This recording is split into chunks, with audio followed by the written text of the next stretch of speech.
Let's hit it.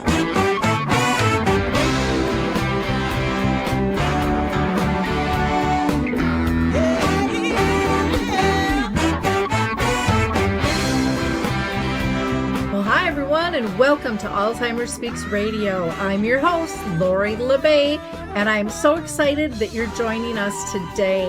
We are going to have a fascinating conversation as usual as we learn from people all around the world at all ages and stages of life. Stay tuned as we shift our dementia care from crisis to comfort. Here we go. What you think about, you will bring about the mental change. We will. Well, hi everyone, and welcome back to Alzheimer Speaks Radio. I'm Lori LeBay, your host, and today we are going to have our second episode of a special edition, which is a collaboration with the Roseville Alzheimer's and Dementia Community Action Team here located in Minnesota, which I happen to be a founding member of. The series is called Dementia: Caring and Coping During a Pandemic. And it's so timely, needless to say. But before I introduce our guests, I want to give a shout out to a couple of organizations. The Memory Cafe Directory, which is near and dear to my heart, which now features 5 different countries. And of course, Dementia Map, the global resource directory, which we just launched in mid-November. And then I have to give a shout out to the Footbar Walker, who assists both the patient and the caregiver by easing the ability to get somebody up and decreasing the probability of injury to either party. Now let's get to our show. I am really excited to have these 2 guests with us representing Second Half with Lyngblomsten. Carolyn Claver is the Community Dementia Care Specialist and Gathering Site Coordinator, who I have had the pleasure of working with for years, along with her colleague, Andrea Lewandoski. And she is the Director of Lifelong Learning and the Arts for the organization. Together, the 2 of them are going to share how their organization has adapted and continues to do so during these challenging times of the COVID pandemic. Welcome, ladies. I am really thrilled to have you both with us. So, Carolyn, how are you doing today? Fantastic, thank you. And how about you, Andrea? Wonderful. The sun is shining. Yep, that's a good thing. That little bit of snow we got last night was a little on the slick side. I want you first to tell us all about the mission of your organization as it relates to dementia caregiving. And Carolyn, if you wouldn't mind starting us out. Sure. So Lyngblomsten provides a ministry of compassionate care and innovative services to older adults through healthcare, housing, and community services. Through Second Half with Lyngblomsten, one of our expertise areas is supporting family and friends who are caring for a person living with dementia in the community, which includes providing quality group programming to people living with dementia. We are proud of over 20 years of serving these individuals through the group respite program called The Gathering. Great. Andrea, do you have anything you'd like to add? Sure. When the restrictions due to COVID-19 pandemic hit, we quickly pivoted and we developed an online Groupie Respite program. Since Lyngblomsten strives to provide unmatched, person-centered experiences, which is evident with the e-respite programming developed during COVID, and Lyngblomsten's innovative services and resources include those provided by our Lifelong Learning and Arts Department, which we were able to capitalize on during the pandemic. We have had the ability and opportunity to utilize these resources and the connections already in place within Lyngblomsten's Lifelong Learning and Arts Department to modify the quality activities and programs to serve the vast community. Carolyn, anything else you want to add? Yeah, I'll just say in addition, all dementia-specific caregiver support groups are now offered online through Zoom, and we are sending over 200 emails each time to caregivers with activity suggestions as well as caregiving tips and support. Individual caregiver support sessions are available by phone. During these calls, a caregiver social worker is able to provide reassurance, guidance, and offer strategies for support and self-care. We are committed to lessening the burden for our dementia caregivers and provide joyful, dignified programming for persons with dementia. Well, that's fantastic. You guys have done incredible work for years. So it's just kind of an honor to be able to be talking with you guys and sharing Thanks. this information. I want to hear from you both on what was the initial impact when COVID hit.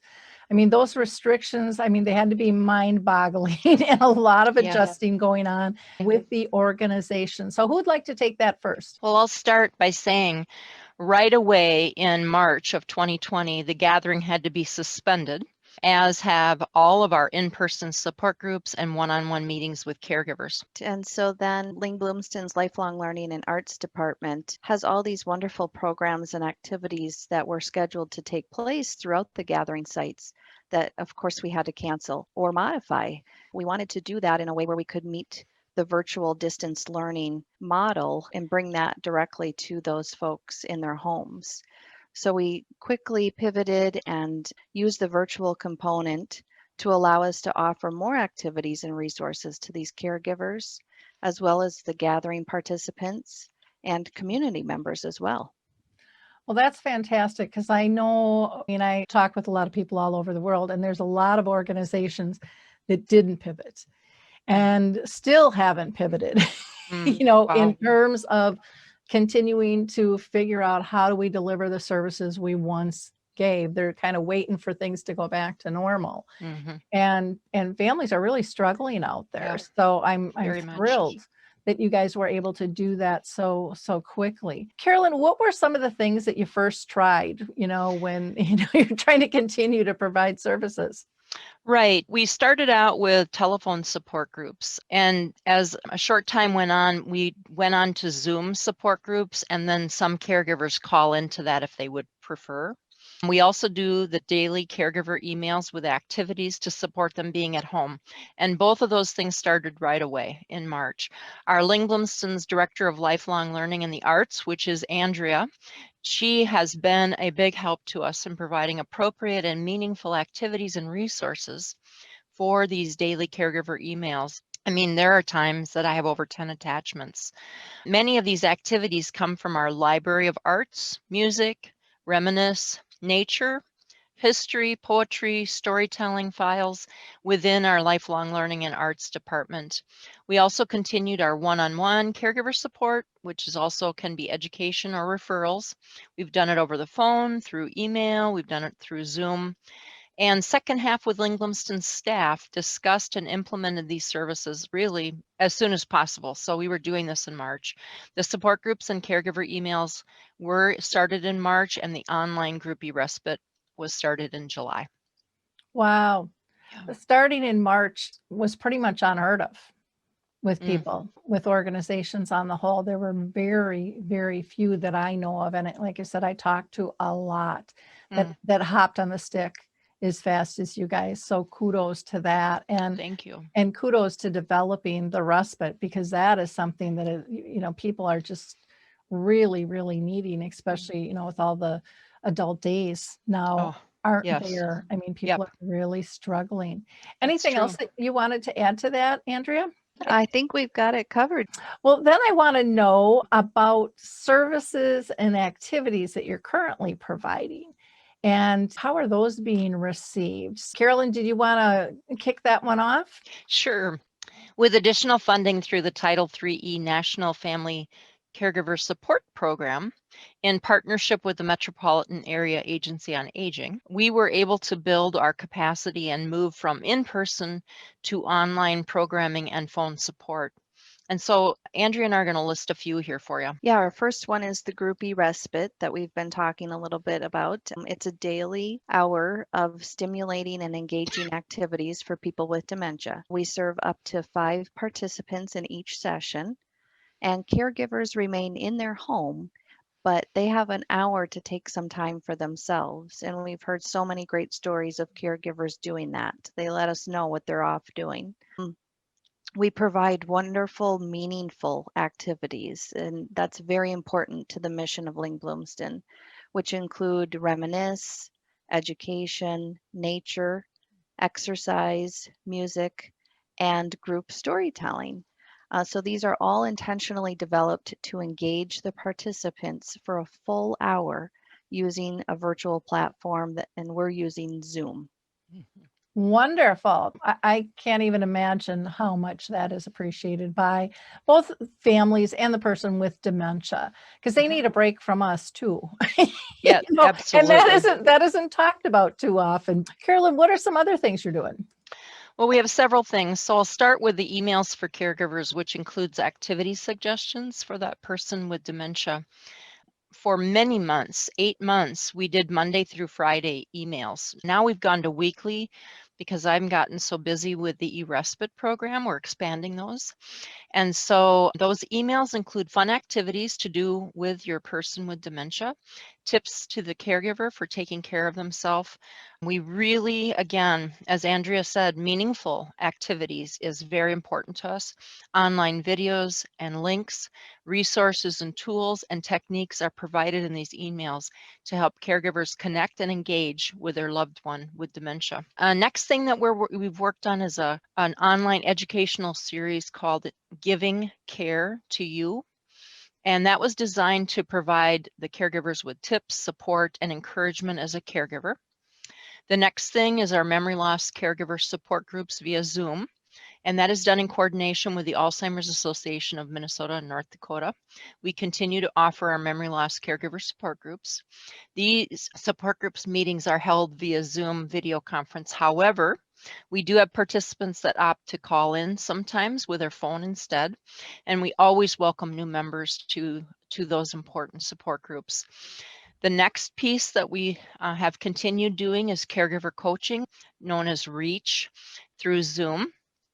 And we've provided this caregiver coaching through this program that stands for Resources for Alzheimer's Caregiver Health. The program is offered over the phone or through the Zoom video. The next piece is telephone support, which is individual caregiver support sessions, and we've done those over the phone. During these calls, we've been able to provide reassurance, guidance, and strategies for support and self-care. And these calls are available on an as-needed basis or scheduled regularly as monthly or twice monthly appointments.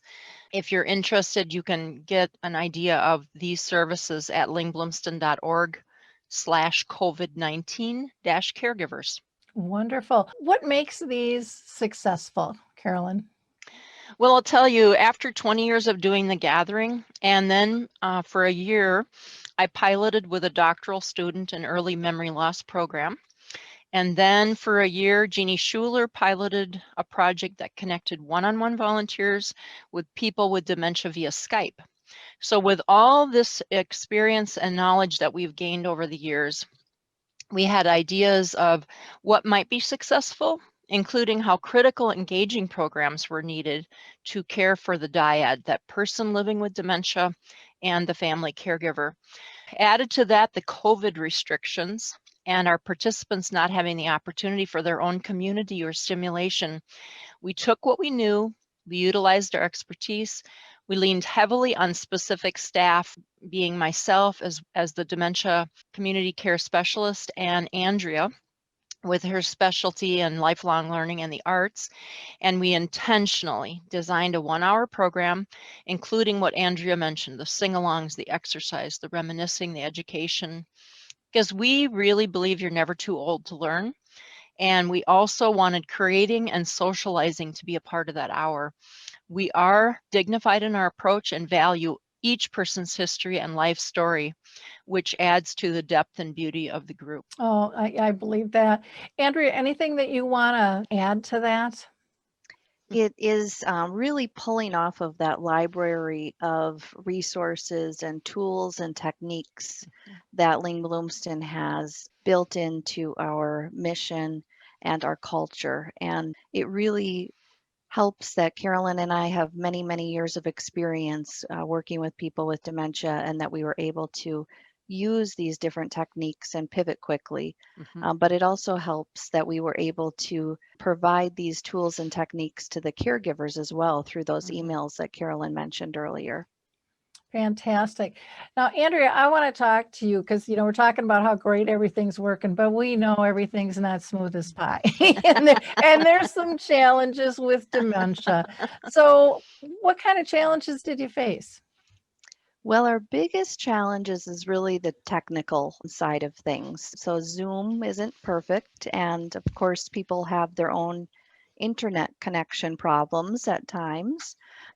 But when it works, it's really great. And for the most part, we actually have been very blessed that it works most of the time really well. So we really have been thoughtful in that technical process, and that's why both Carolyn and I are on each of the e-respite Zoom sessions, so that if there is technical difficulty for one of us, the other one can jump in, and hopefully that kind of provides a seamless session for the participants.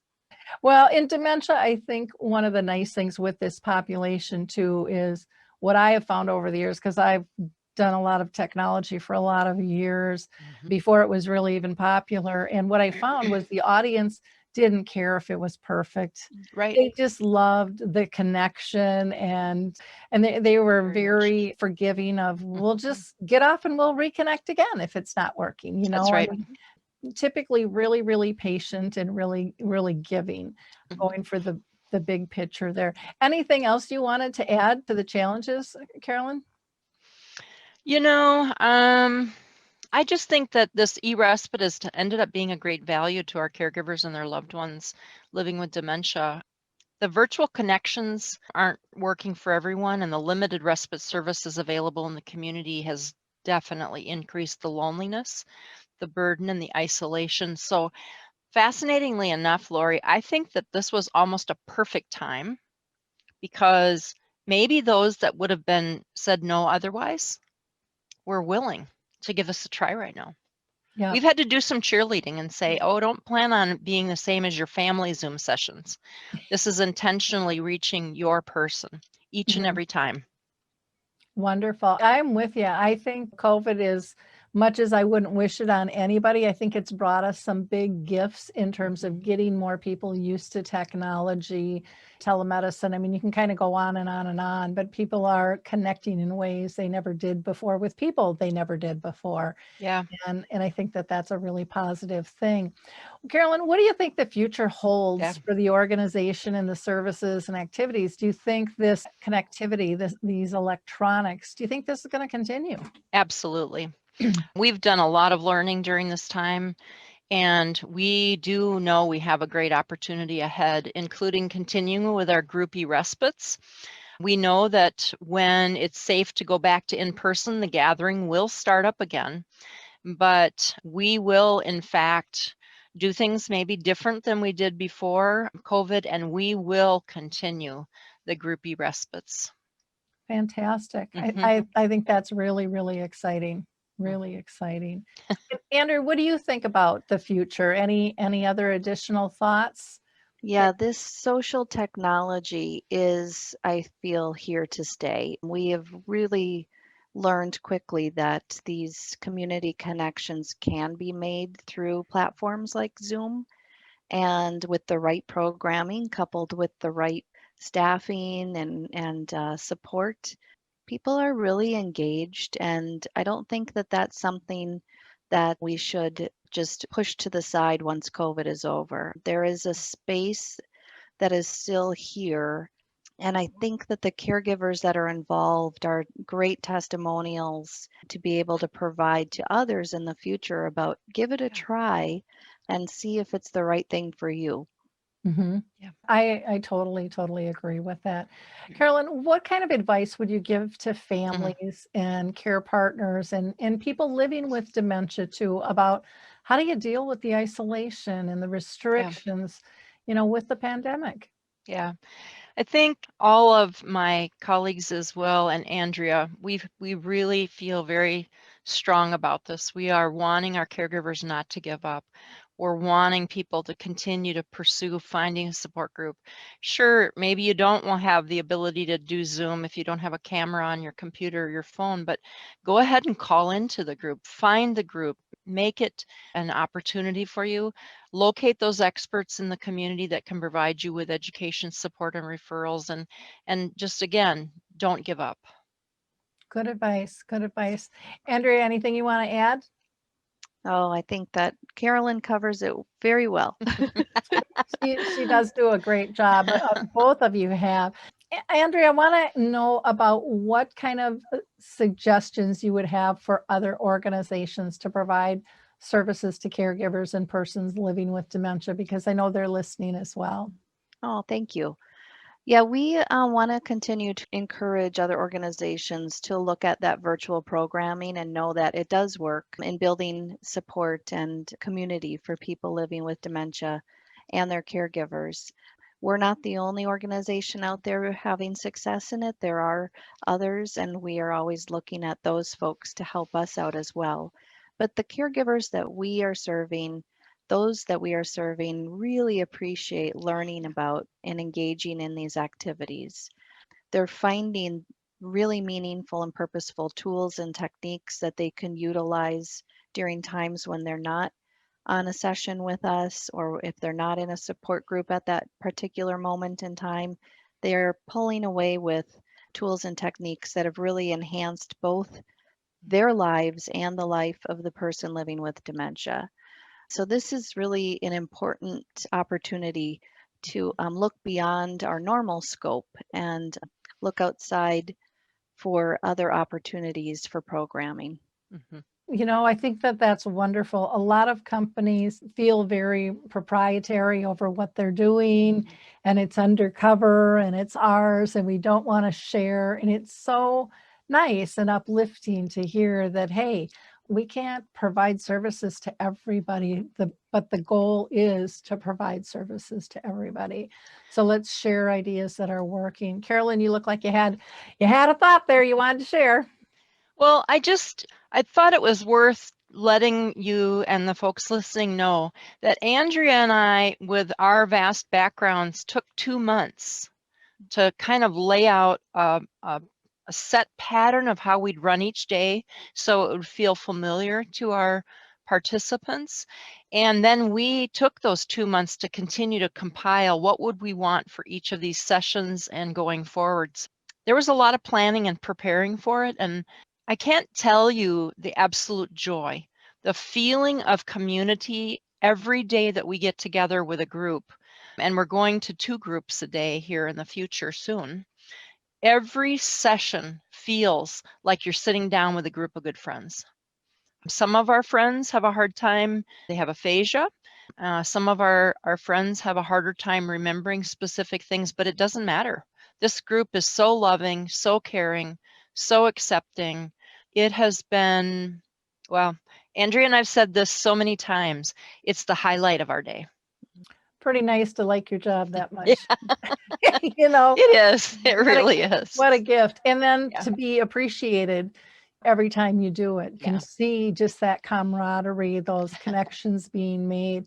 And I would imagine some people are connecting outside of you once, which is really important too, and such a beautiful growth pattern to be able to have those peers built in.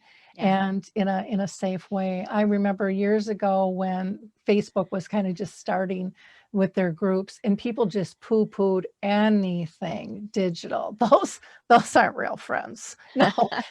No way, no way. And I mean, I've seen that time and time again over the years of the deep relationships Oh, yeah. that are built, and people just saying how they have really saved one another when they've been in crisis. They had Yep. a friend to call. And not that a hotline isn't helpful, but sometimes Right. you want to just talk to somebody who knows your situation personally and is walking in that path. And I know you guys give out all different types of a resource. Yeah. Andrea, anything that you wanted to add?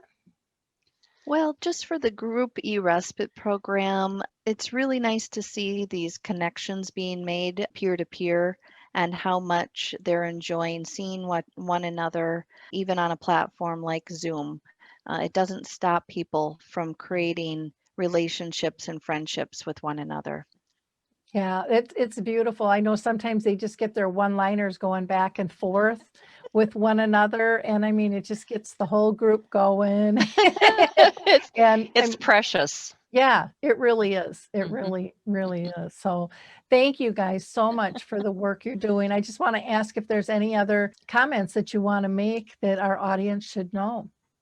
I think it's important to continue, like Carolyn said earlier, you're never too old to learn. Mhm. We want to encourage people to thrive and not just survive. The programming that we're offering, the support that we're offering is so intentional because it's helping to stimulate different parts of the brain for the participants living with dementia. And it's also just so intentionally meaningful for those caregivers as well.